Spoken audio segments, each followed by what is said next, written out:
Bonjour. Aujourd'hui, on va parler de la mésange à tête noire. Un tout petit oiseau que tout le monde connaît, il vient à la mangeoire, dans les parcs, dans les jardins. On peut même le nourrir facilement avec des graines de tournesol dans les mains. Son chant est aussi assez bien connu.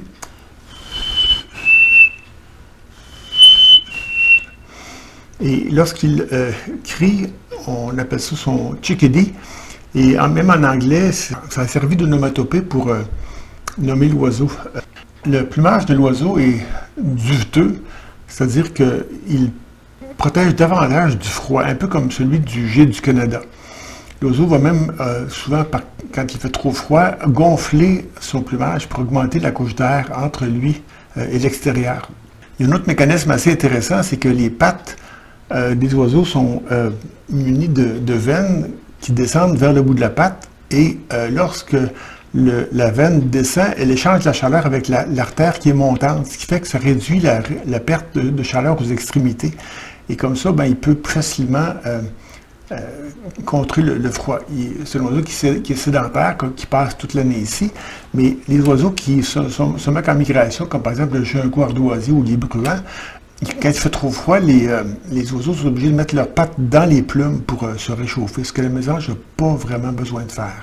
Quand l'oiseau niche, il va utiliser en général les nids de d'autres oiseaux, c'est-à-dire qu'il niche dans des trous, donc il va utiliser les trous de pique.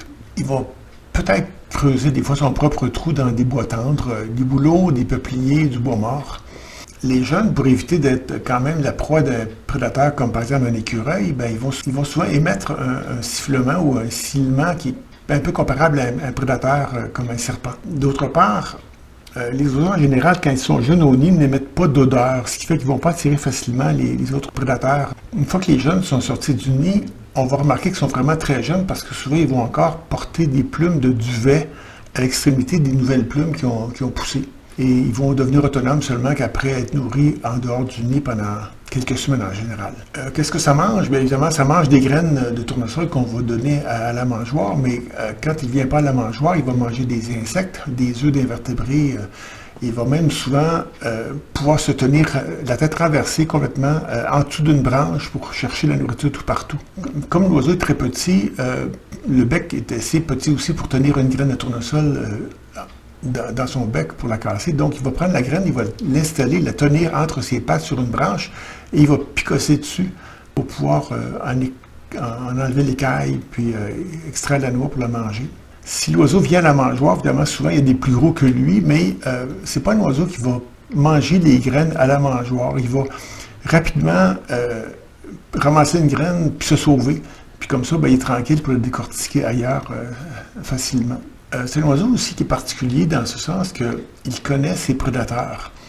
J'ai fait une expérience une fois au Mont-Royal. J'ai attiré avec mon sifflement des petites mésanges.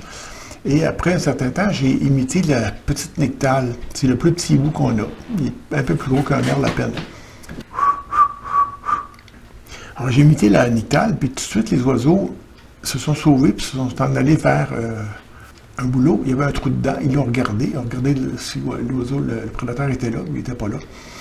Et j'ai imité les mésanges, ils sont revenus vers moi, j'ai marché vers une érablière, j'ai réimité la nectale, et ils sont allés dans le bois, ils ont trouvé encore là une autre cavité, ils ont regardé dedans.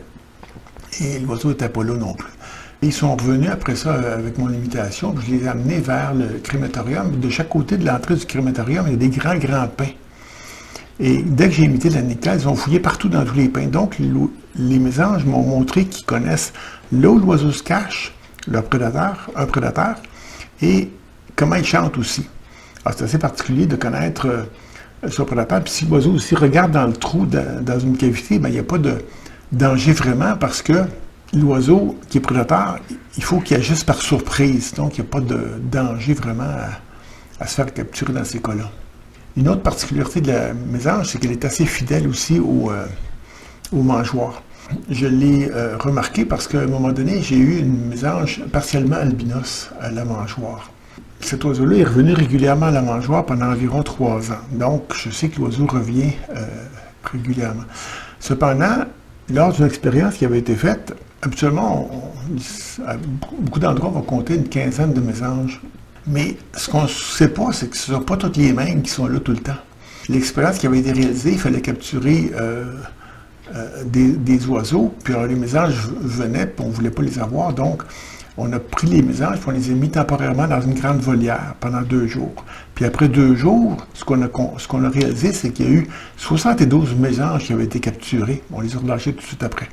Donc, les 15 oiseaux qu'on pensait avoir régulièrement, mais c'est 72 qui viennent chacun leur tour, puis pas tout le temps les mêmes, puis pas tous les jours en même temps non plus. Et finalement, bien, ce qui est intéressant de noter, c'est qu'il y a plusieurs espèces de mésanges. Au Québec, on en a seulement 3. La deuxième plus importante, c'est le mésange de tête brune. Par contre, elle, c'est un oiseau d'altitude qu'on va trouver dans les Appalaches, Mont-Mégantic, plus au nord, des forêts boréales jusqu'en Abitibi. Alors que l'autre, la mésange bicolore, elle est beaucoup plus rare. Elle est plutôt de ville aussi, mais elle est surtout dans le sud du Québec. Elle est plus grosse, avec une huppe, et elle va chanter à peu près comme ceci. Alors donc, le mésange, c'est un oiseau quand même pas mal intéressant. Dans l'ensemble de l'Amérique du Nord, il y a peut-être 7-8 espèces, mais il n'y a jamais plus que 2 ou 3 espèces pour un même grand secteur. En Europe aussi, ils ont plusieurs espèces, mais toutes les espèces vont plutôt se retrouver dans un même secteur à la fois. Alors, donc, tout partout, on va trouver toutes les espèces. Pour terminer, donc, sachez que les oiseaux les plus communs sont quand même souvent bien intéressants et peuvent nous en apprendre beaucoup. Une chose que j'avais appris aussi dans le bois, c'est que l'oiseau, pour définir son territoire, a 2 types de chants. C'est son chant normal, mais il va aussi souvent émettre un chant plus aigu pour montrer qu'il est vraiment le propriétaire du terrain, puis il va chasser de cette façon-là les autres oiseaux. C'était la mésange à tête noire. La prochaine fois, on va parler de la migration des oiseaux.